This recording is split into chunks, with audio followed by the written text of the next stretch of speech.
Zoro chegou ao seu primeiro grande obstáculo em Elbaf. Enquanto Luffy tenta se recuperar depois de ser esmagado por Imu, o espadachim dos Chapéus de Palha enfrenta uma batalha que pode definir o próximo estágio da sua evolução. Desde a vitória contra o King em um ano, Zoro ainda não recebeu um duelo pensado para obrigá-lo a romper os seus próprios limites. Ele participou dos combates de Egghead, mas nenhum deles teve o peso de uma luta decisiva. E Somers pode finalmente preencher esse espaço. Além dele ser um cavaleiro de Deus veterano, o Somers está fortalecido pelo poder demoníaco de Imu. Ele repeliu com tranquilidade o mesmo golpe que derrotou o King em Onigashima. Para vencer, o Zoro talvez precise completar duas evoluções que a sua jornada prepara há bastante tempo. A primeira é assumir o controle total de Haki do Conquistador avançado, e a segunda alcançar uma façanha reservada aos maiores espadachins da história: transformar uma de suas próprias espadas em uma lâmina negra. Até hoje o mangá nunca explicou exatamente como nasce uma Kokuto, mas Elbaf reuniu peças que podem preencher essa lacuna: a história das espadas amaldiçoadas, a energia concedida por Imu e o paralelo entre Zoro, Somers e Ryuma. Se essas pistas fizerem parte do mesmo processo, essa batalha pode revelar o segredo de Shusui e colocar Zoro mais perto de Mihawk e da Yoru. Fala galera, Pinho aqui. Esse é um vídeo que eu peguei lá do canal Chapéus de Palha, deixei o link do vídeo deles aqui na descrição e no comentário fixado. Então vai lá pra dar força pra eles. E aí, bora começar a nossa teoria de qual que vai ser o próximo upgrade aí do Zoro nesse arco de Elbaf. E se você curte esse tipo de conteúdo, já deixa o seu like, se inscreve no canal e também hype esse vídeo. No capítulo 1189, Somers explica que as 19 espadas colocadas diante do trono vazio pelos soberanos que fundaram o governo mundial deixaram de ser apenas símbolos de uma aliança antiga. Nas mãos do verdadeiro rei do mundo, elas se tornaram armas capazes de participar diretamente da guerra. Entre os nomes revelados estão Kel's Vorro, a lâmina do vazio usada nos capítulos 1188 e 1189, Nêmesis, uma espada cuja aparência lembra muito a Yoru do Mihawk e que foi usada contra o Loki e contra o Luffy, Longinus, a lança empunhada pelo Killingham, e Stigma, a arma que atingiu Loki e tirou ele do combate. Mas o nome que mais importa para essa teoria é Muramasa. Muramasa já chama a nossa atenção por ser o nome de uma katana, só que a sua importância vai além disso, porque é uma espada que foi criada na era de Sengoku, só que a sua reputação ganhou muito mais importância durante o período Edo, e é justamente essa reputação que tem tudo a ver com o Zoro. No capítulo 97, enquanto o Zoro procurava novas armas em Logtown, ele encontra uma lâmina que apresenta ao leitor uma categoria inédita, as Yoto, as chamadas espadas amaldiçoadas. O vendedor da loja, Ippomatsu, explica o perigo da Sandai Kitetsu de uma forma que conversa literalmente com a lenda histórica de Muramasa. Segundo essa tradição, uma espada Muramasa espalharia violência e derramamento de sangue por onde passasse. Era como se a arma carregasse um desejo próprio de matar e pudesse condenar até o homem que a empunhasse. A origem da história está no lendário ferreiro Sengu Muramasa. Suas lâminas ficaram conhecidas pela qualidade extraordinária e por escolhas particulares de fabricação que as distinguiam das demais armas da sua época. A fama sombria cresceu quando várias delas passaram pelas mãos da família do Shogun Tokugawa Ieyasu. Vários membros da família Tokugawa teriam sido feridos justamente por essa espada. Inclusive, o próprio Ieyasu também teria sido ferido por ela. E essa sequência de acidentes é que fez Muramasa ganhar essa fama de uma espada amaldiçoada, o que acabou criando a categoria ou o conceito das Yoto, que são armas amaldiçoadas que acabaram se tornando um elemento muito comum durante o período Edo. E essa herança claramente chega dentro de One Piece, e inclusive existe essa categoria das Yoto dentro do próprio mangá, o que torna essa ligação entre elas e a Muramasa completamente evidente. Portanto, não é coincidência nenhuma que uma das 19 espadas pertencentes aos fundadores do governo mundial tem esse nome. A ideia de uma lâmina amaldiçoada não aparece só na Sandai Kitetsu. A Nidai Kitetsu, que o Luffy chegou a carregar em um ano enquanto ele enfrentava os homens de Hawkins, também possuía essa reputação. O ponto em comum é que essas espadas de One Piece parecem guardar uma energia particular, quase como se cada uma tivesse temperamento e vontade própria. Ema talvez seja o exemplo mais extremo disso tudo. Quando o Zoro segurou ela pela primeira vez, a espada drenou uma quantidade absurda do seu haki e deixou ele quase que sem forças. Então, considerando isso, é possível imaginar que as armas citadas por Somers e convocadas por Imu também pertençam à categoria das Yoto. Essa possibilidade abre algo muito interessante, de que o Zoro possa carregar a Muramasa algum dia. Pode parecer estranho, mas dentro de One Piece existe uma lógica para comprovar isso. Durante a luta contra o King, lá no capítulo 1033, a Ema começa a exigir mais e mais haki do Zoro, justamente no momento de muita dificuldade. E enquanto ele tá fugindo dos ataques do King, ele se recorda do Shimotsuki Kozobaru, que é o ferreiro que produziu a Ema e a Wado Ichimonji. A lição de Kozobaru muda completamente a maneira como a gente deve enxergar uma espada. Para ele, cada lâmina se parece com uma pessoa e possui uma natureza particular. O papel de um verdadeiro espadachim não é reclamar dessa personalidade, mas domá-la e fazer com que ela obedeça à sua vontade. É por isso que o velho tratava a expressão espada amaldiçoada como uma piada. Lâminas excepcionais seriam chamadas assim apenas porque guerreiros fracos não conseguiriam controlá-las. Aquilo que muitos enxergavam como maldição seria, na verdade, a força de uma arma nomeada esperando por alguém digno de empunhá-la. E o Zoro prova essa ideia em diferentes momentos. Primeiro em Logital, a sua vontade e a sua sorte vencem a suposta maldição da Sandai Kitetsu. Em um ano, ele deixa de resistir a Ema, aceita a exigência da espada e libera o haki necessário para derrotar o King. O Zoro não fugiu da natureza selvagem das lâminas e enfrentou elas até conseguir dominá-las. Para Muramasa entrar no arsenal do Zoro, uma das 3 espadas teriam que sair. E aí a gente tem a Shusui, que é uma promessa feita pela Queen, então com certeza ela não sairia. A Ema, que chegou agora há pouco, vinda de um ano, então provavelmente ela também não sairia. Ou seja, a Shodai Kitetsu seria a candidata ideal para isso. E essa troca seguiria algo muito natural que já vem acontecendo com o Zoro desde Enies Lobby. Lá ele perde a Yubashiri e em Thriller Bark ele ganha a Shusui. E mais tarde ele devolve a Shusui para o Wano. E aí ele pega a Ema. Agora a Gran pode ser a arma responsável por destruir a Shodai Kitetsu e assim abrir espaço para Muramasa entrar no seu arsenal. Aí agora a questão que fica é, quem forjou Muramasa em One Piece? A gente não tem nada confirmado, mas existe uma pista muito importante que está na família Kitetsu. A Sandai Kitetsu, lâmina amaldiçoada da 3ª geração carregada pelo Zoro, foi criada por Kozuki Sukuyaki. Durante o arco de Wano, ele também revela que a Nidai Kitetsu, a espada da 2ª geração, foi forjada pelo seu ancestral Kotetsu. Hoje sabemos ainda que a arma de Entambaru nos Juro é a Shodai Kitetsu, uma das 12 espadas de graduação suprema e a primeira lâmina dessa linhagem amaldiçoada. Se Kotetsu realmente criou a 2ª geração, existe a possibilidade de ele também estar relacionado à primeira Kitetsu e até mesmo a Muramasa. Isso conectaria mais uma arma lendária à família Kozuki. Também reforçaria o ensinamento de Kozobaru. O título de maldição talvez nunca tenha descrito uma força sobrenatural inevitável, mas apenas a incapacidade de certos espadachins de controlar armas que exigiam mais deles.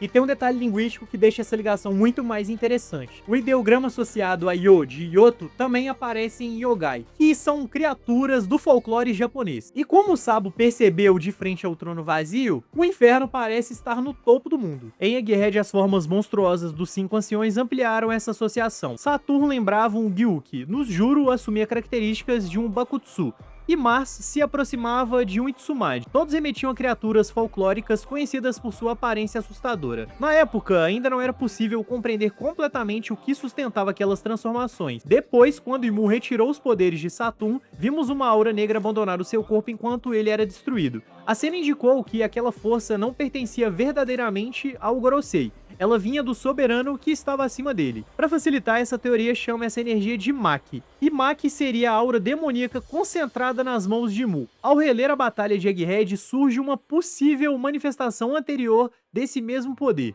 Saturn lançou esferas negras contra o Luffy no Gear 5, e ele as rebateu com um taco de beisebol criado por sua liberdade absurda. Claro que essa cena do Luffy usando Gear 5 traz um tom muito humorístico, porém o Oda sempre usa essas cenas em níveis diferentes. E em Elbaf, as esferas de Maki de Imu também explodem, assim como o Luffy fez com as do Gorosei. Então essa semelhança permite a gente especular que talvez os Gorosei estivessem revestidos com a aura de Imu. Voltando ao conflito atual, os caminhos já estão bem definidos. O Luffy precisa salvar o Gaban diante de Imu. O Sanji tem que romper as limitações que impõe a si mesmo se quiser alcançar o Haki do Conquistador, e o Zoro também precisa levar o domínio sobre o próprio Haki. Só que no caso dele, a evolução pode acontecer ao mesmo tempo em que finalmente compreendemos as Lâminas Negras. Provavelmente esse vai ser o próximo patamar do espadachim dos Chapéus de Palha. Pela sua força de vontade, o Zoro seria capaz de dominar por completo uma das suas armas e levá-la ao estado de Kokuto. Ele já empunhou uma lâmina desse tipo, que é a Shusui, e em um ano ele teve que devolver essa lâmina e pegou a Ema, só que a Ema não é uma lâmina negra. Nenhuma das espadas do Zoro ainda é uma lâmina negra. E pra gente entender como isso pode mudar, a gente precisa voltar no mural Harley, pra entender como que funciona esse poder de Imu. No mural apresentado no capítulo 1138, existe uma figura alada, com uma auréola clara sobre a sua cabeça, provavelmente um Lunariano do passado. Essa auréola se parece com um homem, manifestado por Imu em Elbaf, como se um antigo poder divino tivesse sido roubado e corrompido pelo Rei do Mundo. Se o Maki é representado por uma chama negra, a sua origem pode estar ligada ao Sol, carregado pela figura demoníaca do Harley, ou até a chama da Terra mencionada no texto antigo. Transformada em um combustível e misturada ao poder de Imu, essa energia poderia explicar por que ele parece ignorar tantas regras naturais em batalha. Cara, e essa parte agora é uma das mais interessantes do vídeo inteiro que eu peguei deles. Presta atenção, porque antes da gente adicionar o poder de Imu na equação, a gente precisa estabelecer 3 bases importantes que o One Piece já trouxe pra gente. Primeiro, o Mihawk já confirmou que qualquer lâmina pode se tornar uma lâmina negra. O Gyukimaru explicou pra gente que a Shusui alcançou esse estado depois de passar por inúmeras batalhas ao longo do tempo. E Sukuyaki afirmou que a Ema poderia alcançar esse estado passando de nível com o passar do tempo. Ou seja, a Ema não precisa obrigatoriamente passar por essa transformação. A sua função aqui é simplesmente evoluir junto com o seu dono. A Shusui demonstra o peso das batalhas e o Mihawk mostra essa ligação com o Haki. E a Ema também serve para confirmar que existe essa transformação e essa subida de nível das espadas. Portanto, o contato com o Maki seria essa peça nova, que falta para essa teoria fazer sentido. A presença de chamas negras permite uma conexão direta com as lâminas negras. Kozobaru ensinou que cada espada guarda uma vontade. Também sabemos que uma lâmina conduz o Haki do espadachim que a utiliza. Mas o que aconteceria se essa vontade e esse Haki entrassem em contato com o Maki de Mu? A resposta proposta pela teoria é a seguinte: uma espada se torna uma Kokoto quando o Haki do seu mestre consegue dominar completamente o Maki que entrou em contato com a lâmina. A cor negra seria a marca permanente dessa vitória. Parece uma ideia abstrata, mas a história do Ryuma ajuda a visualizar esse processo. A lenda conta que Ryuma matou um dragão com um único golpe. A façanha faz dele o maior espadachim da sua época e, para muitos, o maior de todos os tempos. A cena também remete a Monsters, obra criada por Oda antes do sucesso de One Piece e posteriormente adaptada pela Netflix. Mas e se o dragão que foi derrotado por Ryuma fosse uma criatura criada por Imu? No capítulo 1085, a gente vê que Imu assume uma forma que lembra um pouco a aparência de um dragão, apesar do Oda ainda esconder a sua forma real. E essa ideia também tem uma conexão com o dragão que a gente vê lá em Punk Hazard, que foi uma criatura criada por Vegapunk a ser destinada para os dragões celestiais. Talvez aquele dragão seja uma cópia um pouco distante dos poderes do verdadeiro rei do mundo. E o Vegapunk acabou criando esse dragão sem saber de verdade a história de Imu-sama. O Wano teve um papel decisivo na Guerra do Século Perdido. O país foi responsável pela fabricação dos poneglyphs e ainda guarda Pluton, uma das armas ancestrais selada sob o seu território enquanto aguarda o momento ligado ao retorno de Joy Boy. Por isso faria sentido que Imu tivesse enviado até lá uma criatura gigantesca revestida por Maki. Ryuma teria enfrentado esse monstro e o dividido com a sua espada, criando a lenda do samurai matador de dragões. Durante o golpe, Shusui teria absorvido parte do poder demoníaco da criatura.